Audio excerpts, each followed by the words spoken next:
This is a story about a woman. Her name is Sophie. She didn't want the divorce and she didn't want to give up her home. It was the house she was raising her children in.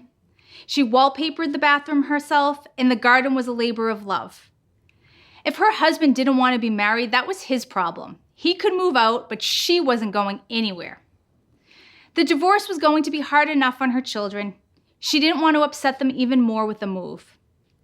The thought of finding a new home and packing and potentially renovating a new house was overwhelming. Why should she have to do all of that when she didn't ask for this? Sophie's husband didn't care if she kept the house. He didn't want it. It was too big. Fall cleanup was a pain with all of the trees on the property, and he hated taking care of the pool. He was happy to let her have it. He wouldn't have to deal with selling it, so he was fine with signing it over to her. He didn't even want much from it except for some personal belongings. So he moved out, and she stayed. The first month was hard for Sophie. The grass was growing fast and she couldn't figure out how to get the weed whacker going, so she called her neighbor and offered the teenager who lived there some money to take care of the lawn.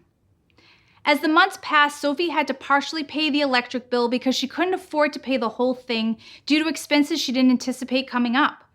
She didn't expect that the fence would blow over and that she would need someone to repair it. Her husband would have done it if they were still married, but now she needed to call someone in. She also had her daughter's dance recital, and all of the costumes were so expensive, so her electric bill grew each month with late fees. When winter arrived, the snow fell fast, and the first couple of storms she tried to shovel it herself, but it was too much, so she hired someone to plow for her. It was a hard winter, and it seemed like there was a storm every week. Sophie's girlfriends invited her away for a girls' weekend. She desperately wanted to go, but she couldn't afford it. All of her money was going into paying for the house. There were so many bills and so much maintenance.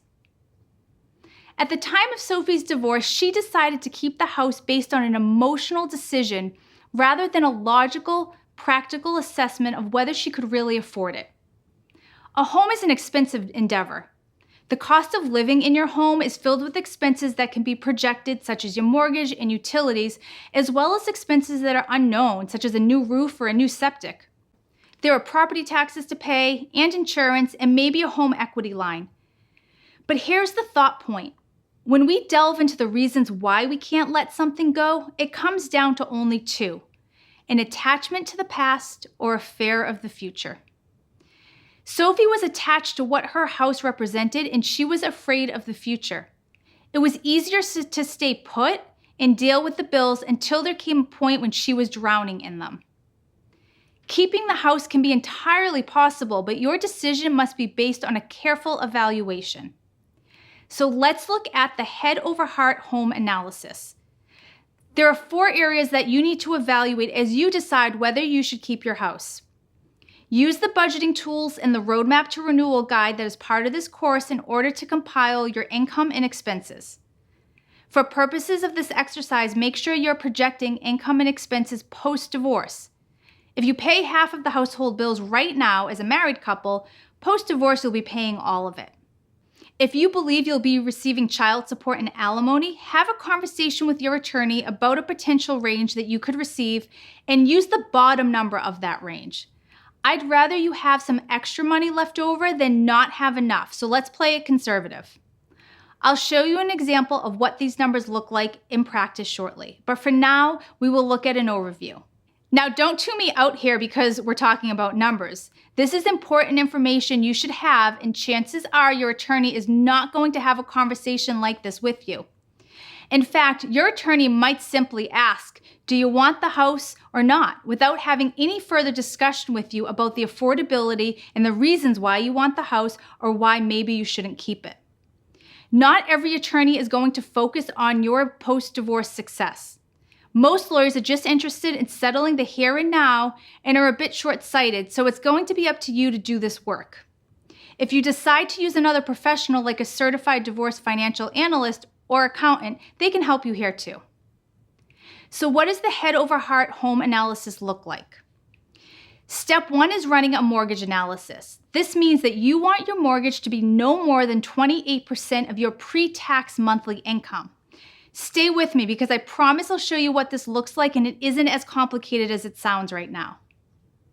Step 2 is running a debt analysis, which means you also want your total monthly debt to be below 40% of your pre-tax income. Now keep in mind, because you're looking at your numbers as they will be post-divorce, you probably should be doing this analysis when you have the other numbers in place, such as your support and what portion of debt, if any, you'll be taking on. Or at least when you can make a good faith guess at what those numbers might look like. So many people make decisions about the house first. Then they try to fit everything else into that decision. Whether or not you keep your house should actually be one of the last decisions you make as it relates to your finances. Because until you can project future expenses and income, it will be nearly impossible to apply the head over heart home analysis. The third part of this analysis is whether you'll have an emergency fund available to you. This should have been the fund that Sophie used to pay for the fence or maybe covered any unexpected expenses that came up. Ask yourself if you will have enough money in an emergency fund once all of your assets are divided. This is not the same as retirement. Having to take a loan from a retirement account does not constitute you having access to an emergency fund.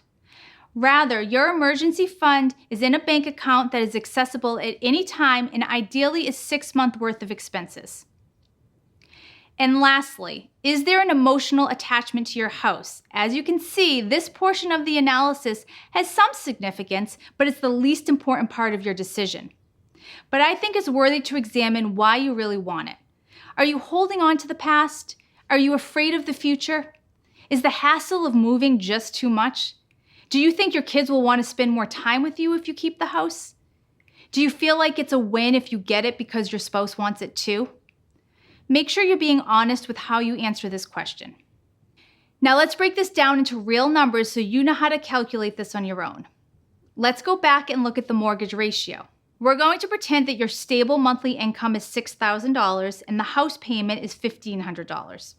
Your housing ratio is 25%, which is a simple calculation that is done by taking $1,500 and dividing it by $6,000. So 25% is a safe ratio because it's within the 28% recommended guidelines. I told you it's simple math, right? Run this exercise by plugging in your numbers. Let's do the same thing with the debt ratio analysis, which is going to offer a more complete look at your expenses compared to the affordability of the house.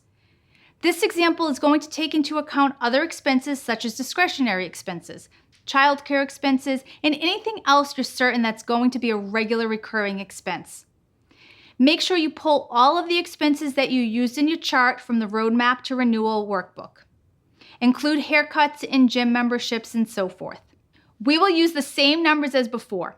Your monthly income is $6,000 and your mortgage will be $1,500. But now if we add in your other regular expenses, which for this exercise we'll project will cost $600. Add your mortgage and the other expenses together so that you have a total of monthly expenses of $2,100. Under this scenario, your debt ratio will be 35%, and this ratio is acceptable because it's less than 40% of your pre-tax income. So if these were your numbers, keeping the house is not just an emotional decision, it's one grounded in a realistic expectation that the house will be affordable.